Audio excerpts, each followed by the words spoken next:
Hi everyone, this is Oksana. In this video we're going to make this fun little ring. It's got a bead and these cute little swirls on the edge there, and the band looks like this. It's a twisted band. This is a good beginner project. The only thing is it does involve a little bit of hammering, but other than that it's pretty simple and it uses only one piece of round wire. So let's get started making this ring. And the tools I'm going to be using in this video are wire cutters. Mine are the Lindstrom brand, and then also pliers, just regular pliers, and round nose pliers. So mine are Lindstrom 7090 for the regular pliers, and then Lindstrom 7590 for the round nose pliers. We're going to use one piece of 18 gauge round copper dead soft wire, and it is 13 inches long. And then this is a little bead I'm using. It looks like a rose, and it's probably about 8 millimeters or so. You can use a regular round bead, but I think this works better with a flatter bead like this one. It doesn't have to be a circle like my flower. I have like a really cute little dragonfly bead, for example, and some that are leaves and butterflies. Like all of those work. The important thing is that your 18 gauge wire, because this is kind of a thicker wire, can fit like that. It might not fit with all beads because it's a thicker wire.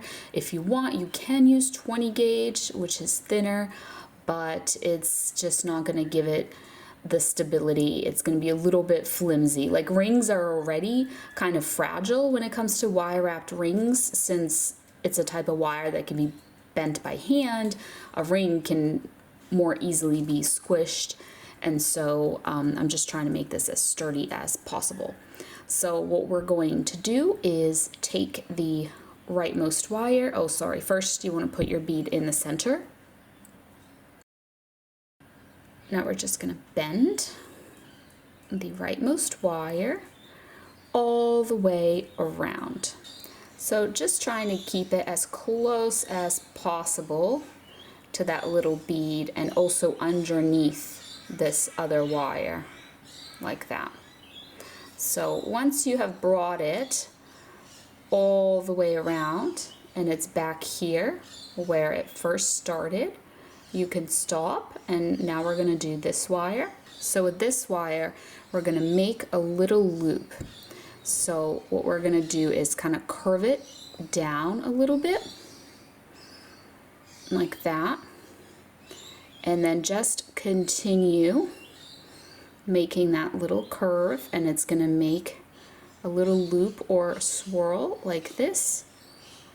If you want, you can use your pliers to kind of help you shape that better if you're having trouble getting it nice and small. And then we are just going to have that continue like this until it meets the other wire and crisscrosses it. And you just want to make sure that there is at least a little bit of space here, because we're going to have to put a wire through here later. So just make sure there's a little bit of space. So once you got them together and they are crisscrossing, you can go ahead and twist them together like this.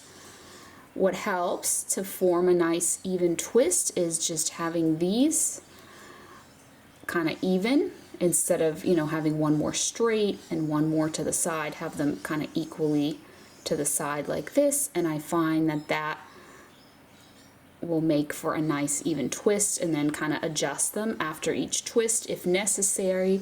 But if you just go really slow and careful, one twist at a time, and you're going to do this for a little bit, because this is going to be our ring band, so it has to be a little bit long. Alright, so I think this should be long enough for my purposes. It's about 2 inches long, and then you'll see in the end what size ring this ends up becoming. I'm not sure yet, and then you can judge whether you need to make yours a little longer or shorter. But next I'm going to hammer this. This is optional if you don't have the supplies to hammer. but I highly recommend it. It gives it a nice look and makes the ring band that much stronger. You need a block, an iron block, and a chasing hammer, and you don't want to hammer this too much because when you hammer the metal it becomes harder, but it also becomes more brittle. So if you just hammer it really flat, when you try to bend it into a ring, it'll snap. So you just want to hammer it a little bit.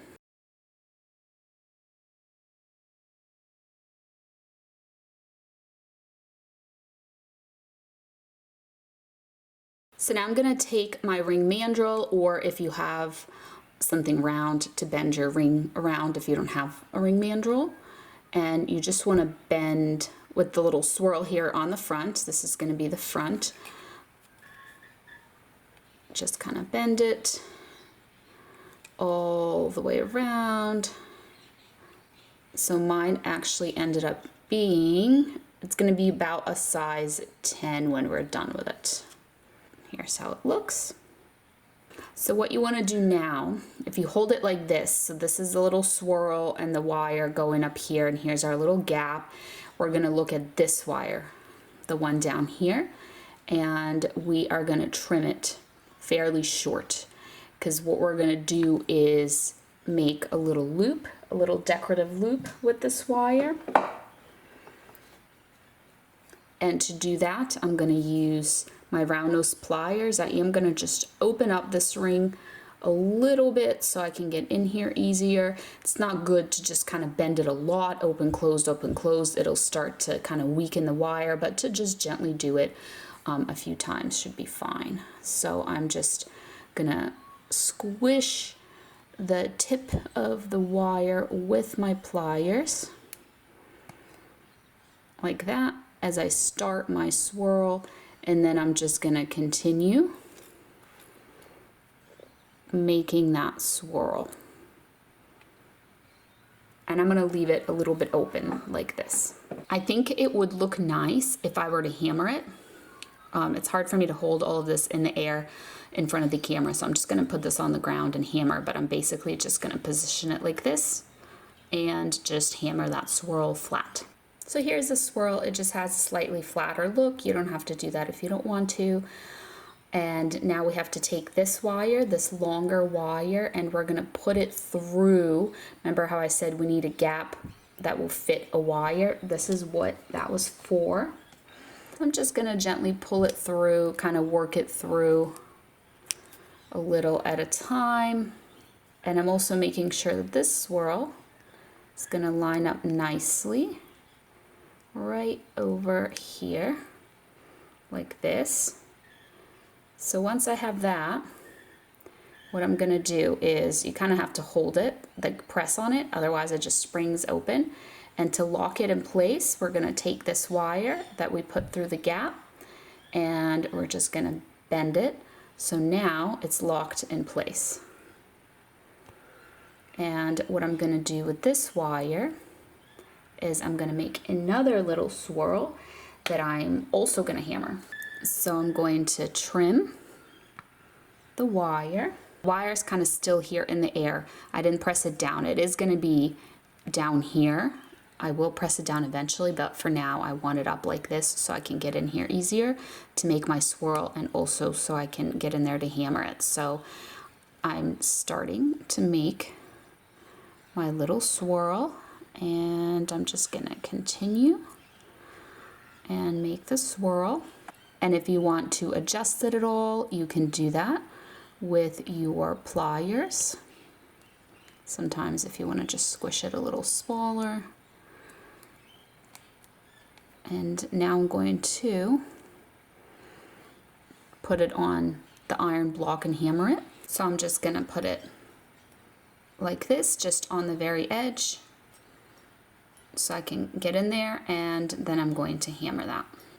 And if after you hammer it flat, you want to use this rounded side, it gives it a little bit of texture and kind of makes it have a bumpy finish. So here is that swirl. And now that it's been hammered, I'm just very gently and carefully trying to position it down here so it kind of fits in with the other swirl.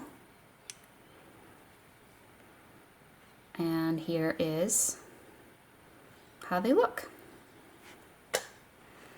And here is that ring. So it ended up being a size 10. And here's how it looks, our little rose bead, and then the little swirls here on the side, and the hammered twisted band.